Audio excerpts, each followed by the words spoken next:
There's nothing rock and roll about them, no. If I had to choose two words, I'd say timeless pop. ABBA definitely has a place in the pantheon of popular music. You know, those are great, great pop songs. They were the real deal. I mean, they were the real deal.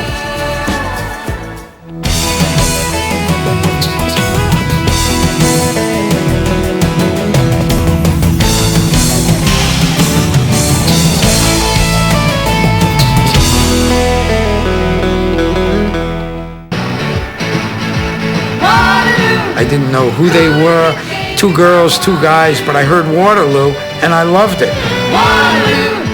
I just felt Waterloo had kind of like a wall of sound, Phil Spector sound.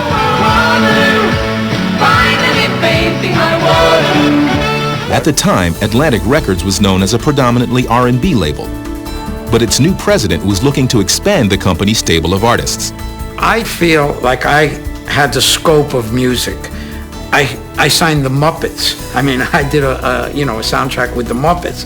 I also signed Genesis. I also signed Foreigner. I loved the record. I said, I want to make the deal. And we negotiated a deal for ABBA in America, and that's how they ended up with Atlantic. I thought it was good. It was definitely poppy. I mean, honey, honey, it sure is a big difference than Brown Sugar. But I got it, you know what I mean? And I knew there was an audience for it. Rock bands were easy. You send them to the Whiskey, they played the Roxy, they played CBGBs, and they'd start to get a following, and eventually it would mushroom. And their records would get played on the radio. We had two things against us. One, they weren't coming, and two, their music was so pop. They weren't going to take American input when whatever they were doing right was working all over the world with the exception of America.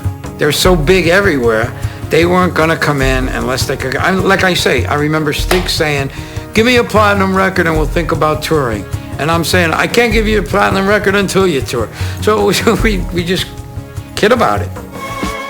By 1976, the musical landscape in America was shifting, and ABBA was committed to changing with the times.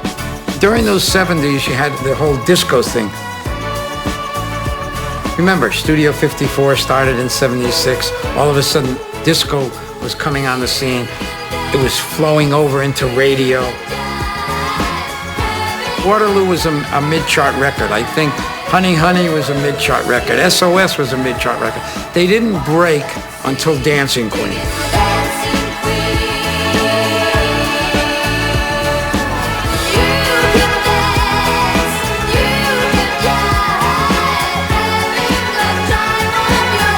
Now, all of a sudden, Dancing Queen became a club record. And that's what took them over the top here in America. In the U.S., musical success is measured on the Billboard charts. All the catalogs started to sell. People were going back and buying the first couple of albums now. Radio stations that wouldn't play them before started to play them now because, wait a minute, clubs are hip. I remember Stig told me they were the second biggest corporation in Sweden next to Volvo. Volvo was one and ABBA was number two. I mean, when you have that kind of a company in a business, why would you want to leave? I'd stay home too and go fishing on the lake or something.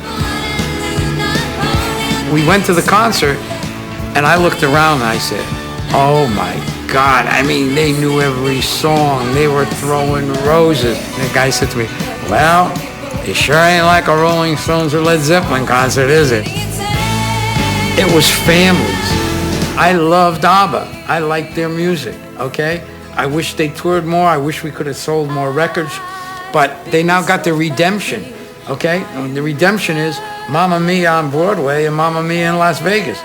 It just amazes me as somebody who has been there from the beginning to go to Mandalay Bay and see the show and see the audience knowing all the songs that they never bought. You know what I mean? I mean, they're singing along to Honey Honey and Thank You for the Music. I mean, we couldn't get it arrested during that time, okay? And now all of a sudden America woke up to Mamma Mia. I mean, blows me away.